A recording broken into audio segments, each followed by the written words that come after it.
Hey music fans, just wanted to give you this video here. I'm going to run through my Beatles collection. Really big vinyl collector. I just wanted to share some of the records that I have. So I'm going to go through my Beatles collection. So first we're going to start out. We got the Beatles, Please Please Me, their first album. And this is a UK import. It is in mono. Ran me about $100 with the shipping. Totally worth it. This is very clean. There's like hardly any wear on the front or the back. There's nothing brown on the back. Then on the inside,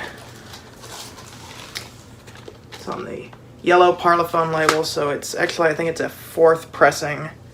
Still got that -1 matrix though, so it sounds absolutely incredible. It's got the original inner sleeve as well.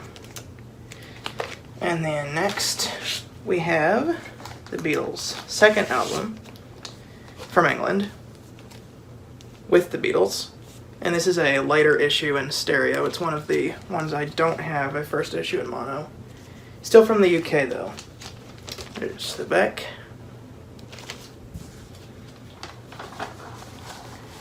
And it's on the silver 2-box EMI label.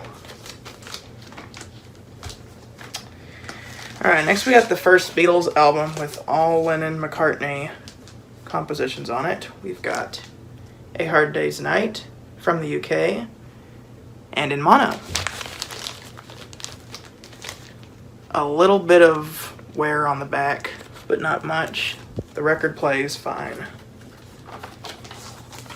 It's again on the yellow Parlophone label. The Beatles, A Hard Day's Night. Next we got another 70s issue in stereo. Beatles for Sale. And this one is weird. It's one of the only albums I actually like the stereo mix better than the mono mix. So I don't think I'm going to want to find a mono copy of this one. I'm perfectly happy with it. It's on that same silver EMI label as with the Beatles was. Now, I'm not going to have this one in my collection much longer. This is a stereo copy of Help on the silver label. There's the back. I just recently bought a mono copy on the yellow Parlophone label, so I'm going to be selling this copy. I'm actually selling it right now. It's up on eBay. That is Help. We've got one of my favorites, Rubber Soul. This is a UK mono copy on the Parlophone label, and it has the -4 matrix on it, which means that it's a second pressing, which any Beatles nerds out there know that you don't want the first pressings of this album because they sacrificed loudness for sound quality. Call it the loud cut, and it's unnecessarily loud. This is the second pressing where they revised it, and there's like a third pressing that's supposed to sound even better, but I have the second pressing. We got another good one here, Revolver. This is a UK mono. It's got the flip back sleeves, as you can see. Also on the yellow Parlophone label, and this one has a -1-2 matrix, which means that it is a second pressing, which again, the second pressing is the one you want in Revolver, because the first pressing has an alternate version of Tomorrow Never Knows. We have my favorite record in my entire collection, Sgt. Pepper's Lonely Hearts Club Band, UK mono copy.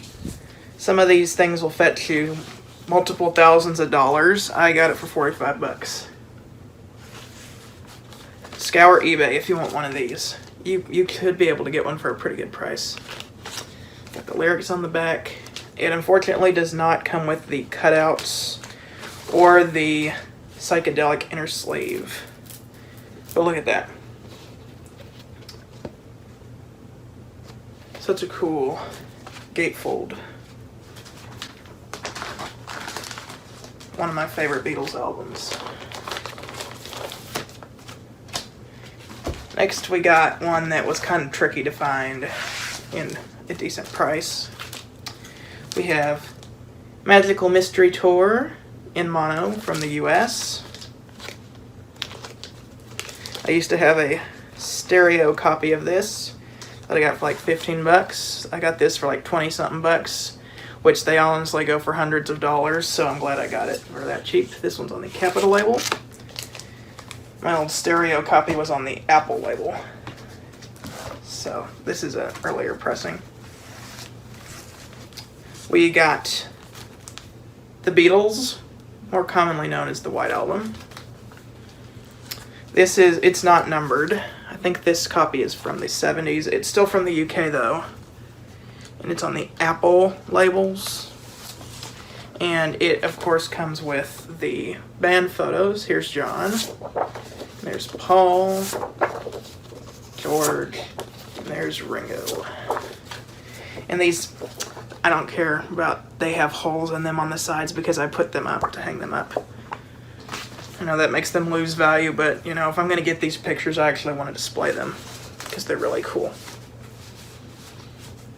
It also came with the original lyric poster, which I'm not going to open up. Moving on, we come to my least favorite Beatles album, Yellow Submarine. This copy is from the UK as well, and it is on Apple Records. I hardly ever listen to this. I've probably listened to it once, maybe twice. I'm a completist, though, when it comes to the Beatles. Up next, we have my absolute favorite Beatles album, Abbey Road.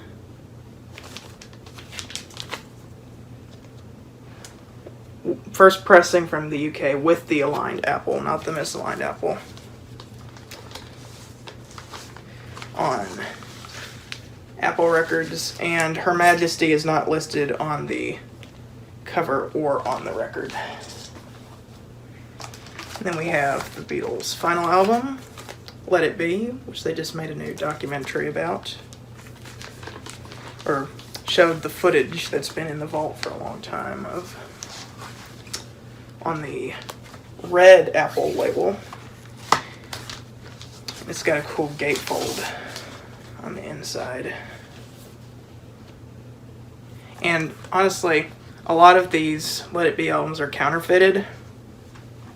So I had to look very carefully to make sure that mine was real. You can see very carefully on the dead wax here. I don't know if you can see that, but it says Phil and Ronnie. And those aren't on the fake ones. It's a tribute to Phil Spector, who produced this album.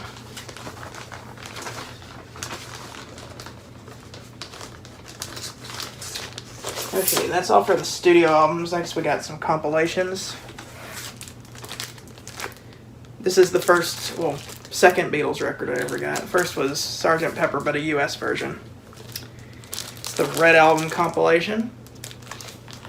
Used to listen to that as a CD all the time. That's kind of the album that got me into the Beatles. And then, of course, we have the Blue compilation. And then the last one I've got is the Past Masters, which features all of their non-album singles. And that is it for the Beatles.